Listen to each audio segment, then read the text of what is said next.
Hello नमस्कार दर्शकों, मैं सचिन यादव चुनाव पे चर्चा इस खास प्रोग्राम में आपका हार्दिक स्वागत करता हूं। जैसा कि आप सब जानते हैं कि देश में लोकसभा चुनाव 2024 अभी जारी है और इन चुनाव के बीच बड़ी बड़ी एजेंसियां और मीडिया हाउसेज ने इन लोकसभा चुनाव की सीटों को लेकर अपने अपने अनुमान या क्यास लगाने शुरू कर दिए हैं। इसी बीच हमारे पास भी एक ऐसी ही ग्राउंड लेवल रिपोर्ट आई है जिसमें बीजेपी के 11 ऐसे कद्दावर नेता हैं जो इन चुनावों से पिछड़ते हुए दिखाई दे रहे हैं। तो हमेशा की तरह हमारे साथ चुनाव की चर्चा करने के लिए सर पुरुषोत्तम वशिष्ठ जी यहाँ मौजूद हैं।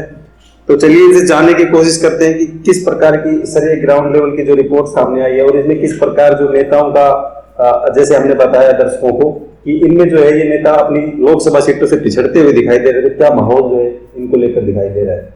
देखिए दर्शकों, अब तक हम आपके साथ मल्टीपल रिपोर्ट साझा कर चुके हैं। उन रिपोर्ट्स में हमने आपको बताया है कि इस बार लगभग ऐसे चांसेस लग रहे हैं कि इंडिया गठबंधन सरकार बनाता हुआ दिख रहा है। हो सकता है कि वो उस नंबर से कुछ पीछे रह जाए या फिर आगे भी निकल सकता है, लेकिन मैक्सिमम चांसेस यही आ रहे हैं कि इंडिया गठबंधन इस बार सरकार बनाता हुआ आपको दिख सकता है। अगर ऐसा ही समीकरण रहता है तो ऐसा लग रहा है कि फिर ये होगा कि अगर देश में कोई अंडरकरंट चुनाव रहा या फिर अंडरकरंट चुनाव है, जैसा बता रहे हैं लगातार विपक्ष लगातार कह रहा है कि अंडरकरंट चुनाव चल रहा है, तो अगर विपक्ष की एक लहर चल रही है तो इसका मतलब है कि उस लहर में बड़े बड़े नेता भी बह जाने वाले हैं। और अगर ये लहर सही में है तो इसका मतलब है कि जो बड़े से कद्दावर नेता हैं वो अपनी सीट हार सकते हैं। और वहां पे जो ग्राउंड जीरो की जो रिपोर्ट आई है उसके आधार में हम आपको आज इस वीडियो में 11 नेता ऐसे बताने जा रहे हैं जिनका नाम आपने बहुत सुना होगा भारत की राजनीति में अभी 10 साल में, जो अभी बहुत कद्दावर नेता हैं बीजेपी के, वो अपना चुनाव हार सकते हैं इस बार। ऐसे समीकरण आ रहे हैं, हम आपको एक एक करके उनके नाम बताते हैं। देखिए, पहली सीट जो सामने आ रही है वो है राजनाथ सिंह जी की, जो दर्शकों को शायद चौंका सकती है। लखनऊ सीट से वो चुनाव लड़ रहे हैं, लोकसभा सीट से, और इस बार के समीकरण ये कह रहे हैं कि राजनाथ सिंह जी अपना चुनाव हार सकते हैं। हम कोई ये दावा नहीं कर रहे हैं, लेकिन ऐसे कुछ समीकरण ग्राउंड जीरो से निकल के आ रहे हैं कि उनका चुनाव को थोड़ा कमजोर लग रहा है पिछले कुछ चुनावों से तुलना की जाए तो। इस बार ऐसा भी हो सकता है कि राजनाथ सिंह अपना चुनाव हार जाएं। आपने ऐसा तो सुना ही होगा जब 2014 में प्रधानमंत्री मोदी की एक मोदी लहर चल रही थी, उसमें भी अरुण जेटली जो बीजेपी के बहुत बड़े कद्दावर नेता थे वो अपना चुनाव हार गए थे। अगर लहर में भी अगर बड़े कद्दावर नेता चुनाव हार सकते हैं तो अब तो ये कहा जा रहा है कि अंडर करंट चुनाव चल रहा है या फिर एक लहर चल रही है इंडिया गठबंधन की देश में। तो अगर ऐसा कुछ होता है तो ये होना संभव भी लग रहा है। दूसरा, अगर सीट की बात करें तो सम्मित पात्रा, आपने बहुत उनको सुना होगा न्यूज चैनल की डिबेट में। हर कोई ऐसा शख्स होगा जो जानता होगा, जो पॉलिटिक्स या राजनीति में थोड़ा भी इंटरेस्ट रखता है, वो सम्मित पात्रा को जानता होगा। ऐसे समीकरण पूरे बन रहे हैं कि सम्मित पात्रा अपनी सीट से हार सकते हैं। अभी उन्होंने हाल ही में एक बयान दिया था जो काफी कंट्रोवर्शियल हुआ, जिसके बाद उनको माफी भी मांगनी पड़ी और उन्होंने भगवान जगन्नाथ जी की तुलना मोदी जी से कर दी थी, जिसके बाद उनको क्षमा भी मांगनी पड़ी और क्षमा मांगने के साथ उन्होंने 3 दिन के उपवास रखने के लिए भी कहा। इसका मतलब है गलती तो उनसे कहीं ना कहीं हुई थी, जिसकी वजह से उनको ये करना पड़ा। और इस बार ये बताया जा रहा है कि सम्मित पात्रा भी अपनी सीट से हार सकते हैं। तीसरे नाम की बात की जाए तो वो है अरुण गोयल जी, जो भगवान राम का किरदार जिन्होंने निभाया था। वो भारत में काफी फेमस हैं। आपने देखा होगा कि वो जब भी हर जगह जाते हैं तो लोग उनके पांव में पड़ते हुए आपको दिखाई देते हैं। लेकिन ऐसा लग रहा है कि लोग पांव में जरूर पड़ते थे, लेकिन वोट में उनको नापसंद करते हुए दिख रहे हैं। पहली बार बीजेपी की तरफ से उनको टिकट मिला था मेरठ से, जो दिल्ली से सटता हुआ इलाका है, फिर भी वो वहां पर अपना चुनाव हारते हुए दिख रहे हैं। अगर वह चौथे नाम की बात की जाए तो चौथा नाम है जो दर्शकों को बेहद चौंका सकता है, स्मृति ईरानी, जो बेहद ही हॉट सीट है। राहुल गांधी जी को पिछली बार 2019 में उन्होंने हराया था और इस बार ऐसा लग रहा है कि जैसा शुरू में ये बताया गया था कि भाई राहुल गांधी जी ने जब वहां से लड़ने के लिए मना किया और रायबरेली चले गए तो ये कहा गया कि चुनाव बिल्कुल दब चुका है और अब कांग्रेस यहाँ पर नहीं जीतेगी।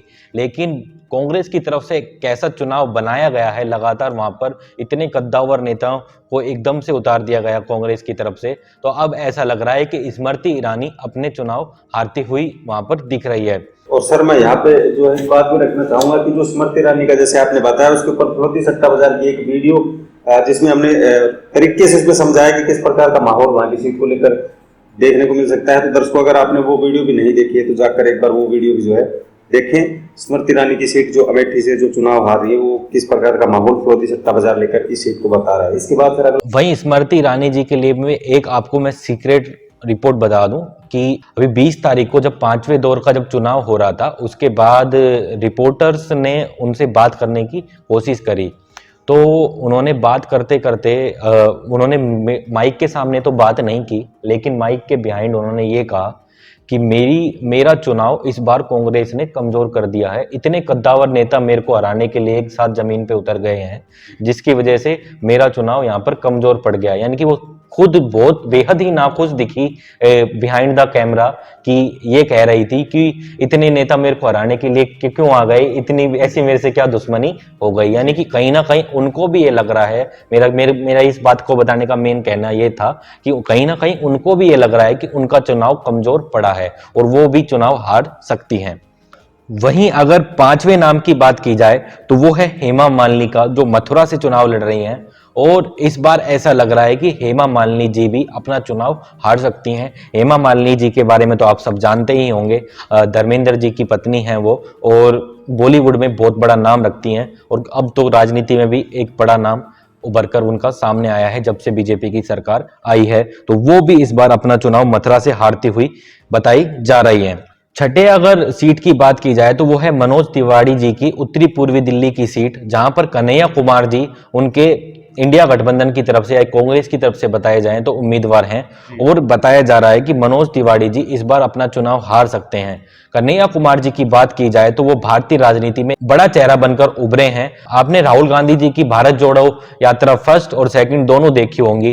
कन्हैया कुमार जी लगातार उनके साथ रहे, और जिसकी वजह से वो लगातार सुर्खियों में बने हुए हैं उसके बाद से। और कांग्रेस ने भी उनको पार्टी के लिए डेडिकेशन के लिए एक प्रोत्साहन दिया है और वहां पर उत्तर पूर्वी दिल्ली से खड़ा किया है। और अब लग रहा है कि उत्तर पूर्वी दिल्ली की सीट निकालते हुए कन्हैया कुमार जी दिखेंगे आपको, और मनोज तिवारी जी अपना चुनाव हार सकते हैं।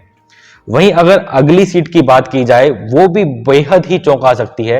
ये सीट आ रही है गोरखपुर से, जहां से योगी आदित्यनाथ जी आते हैं। वहां से रवि किशन जी, जो कि भोजपुरी कलाकार हैं, वो वहां पर से चुनाव लड़ रहे हैं। जब से योगी जी ने वो सीट छोड़ी है, रवि किशन जी वहां से चुनाव लड़ते आए हैं और लगातार बड़ी जीत हासिल करते आए हैं। लेकिन इस बार ऐसा लग रहा है कि रवि किशन जी वहां पर चुनाव हार सकते हैं। अगले उम्मीदवार की बात की जाए तो वो है शुभेंदु अधिकारी जी, जो पश्चिम बंगाल बीजेपी के अध्यक्ष हैं और साथ ही पश्चिम बंगाल की लोकसभा सीट से इस बार बीजेपी की तरफ से प्रत्याशी हैं। इस बार ये बताया जा रहा है कि उनका चुनाव भी बेहद कमजोर लग रहा है और वो भी अपना चुनाव हार सकते हैं। अगली सीट की अगर बात की जाए तो वो है कंगना रनावत की सीट, जो अपने बयानों के लेकर काफी सुर्खियों में बनी हुई है जब से उनको बीजेपी ने टिकट दी है हिमाचल की मंडी से। और बताया गया है कि इस बार वो भी अपना चुनाव यहां से हार सकती है। अगर कंगना रनावत की सीट को देखा जाए तो बॉलीवुड में जैसे फिल्में पहली फिल्म ही अगर फ्लॉप हो जाती है, ऐसा लग रहा है कि कंगना रनावत की पहली ही फिल्म फ्लॉप हो जाएगी। अगर अगली सीट की तरफ मैं बढ़ूं तो वो है 10वीं सीट मेनका गांधी की। तो मेनका गांधी जी सुल्तानपुर से चुनाव लड़ रही हैं और सुल्तानपुर में भी उनका चुनाव कमजोर बताया जा रहा है और ये कहा जा रहा है कि ये भी इस बार अपना चुनाव हार सकती हैं। अगली 11वीं और अंतिम सीट की बात की जाए तो वो सीट है अनुराग ठाकुर की। अनुराग ठाकुर हिमाचल प्रदेश की हमीरपुर सीट से उम्मीदवार हैं और बताया जा रहा है कि उनका चुनाव भी इस बार कमजोर दिखाई दे रहा है और वो भी अपना चुनाव हार सकते हैं। ये ग्राउंड जीरो रिपोर्ट हमारे ही एक सब्सक्राइबर ने भेजी है, जिनका नाम है कोशिश सेनापति। उन्होंने ये बताया है कि ये 11 सीटें मैं फैक्ट चेक और गारंटी के आधार पर बता रहा हूं कि बीजेपी इस बार हारने जा रही है।